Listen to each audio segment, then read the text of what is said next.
As someone who's had the opportunity to work with Prime Minister Modi for the last 8 years, it's a great honor to contribute to this volume.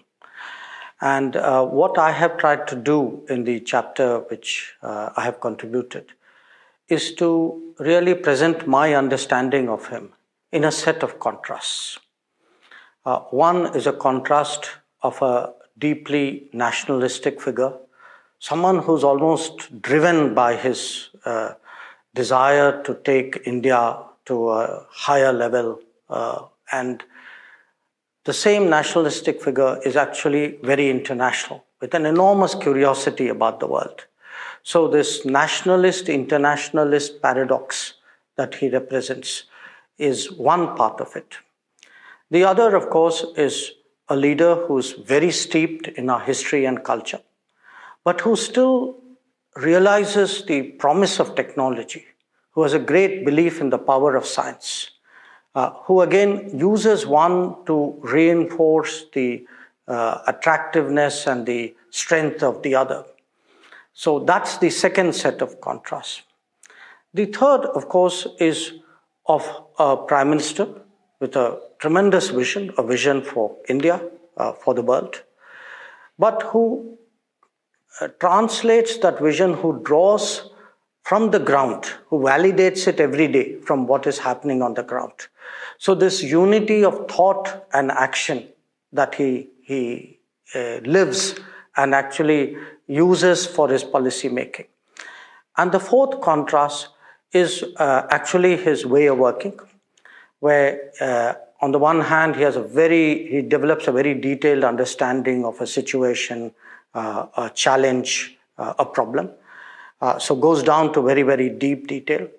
But when something is to be done, has great trust in his team members, delegates, backs them up fully, encourages them to work as a team. And therefore that knowledge of detail, yet the confidence to delegate. So that's the sense which I have of this Prime Minister with whom I have worked. And I also cite some of the examples of the last 8 years to demonstrate this. One of them is what happens when we go abroad. That everything he does, what he sees, what he assimilates, what he understands, all the time his mind is working on how do I take this and use it for the betterment of India. So you could say, our foreign visits in a way are continuous exercises in assessing, identifying, assessing, absorbing best practices and deploying it in India. The other part of it, of which also in a way I'm involved in implementing, is how do you develop capacities at home, new capabilities? How do you then deploy them abroad? Abroad for the good of India, abroad for the good of the world. So again, in a sense, this too is a contrast. I have, of course, got to know him much more closely after he became Prime Minister. I had met him for the first time when he was still Chief Minister. He had come to China. I mentioned my first encounter with him in China. But I've heard so much about his Gujarat days from him. And I see that having an influence on his thinking. Certainly, there are two very obvious examples. He was a very enthusiastic propagator of solar energy in Gujarat. Today, we see that reflected in the International Solar Alliance initiative. He led the earthquake reconstruction, their efforts there. And that we see today in the proposal for the Coalition for Disaster Resilient Infrastructure.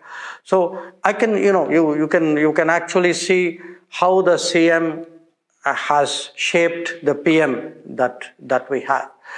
But in all of this, I would say I'm very conscious as someone who's spent most of my life in foreign policy domain, that it is a domain where beliefs, ideas, concepts are very deeply entrenched.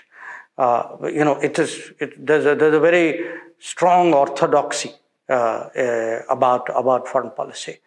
And I find it very fascinating about Prime Minister Modi that he had both the ability, the determination, and in some ways the vision to challenge that orthodoxy. I mean, I begin with how he actually, at the first swearing in, the idea of getting all our neighboring leaders to India was itself was a departure from traditional diplomacy as we know it. So, in that sense, in the domain of foreign policy, certainly was a breath of fresh air. And I think those who would go through the book would find different aspects of his ideas, his personality, his working style. Certainly, from the foreign policy perspective, the part which the world, in a sense, that I come from, I can say that it's been a very, very fascinating experience to work under his leadership, and I'm sure that the reader would agree with me when they go through that.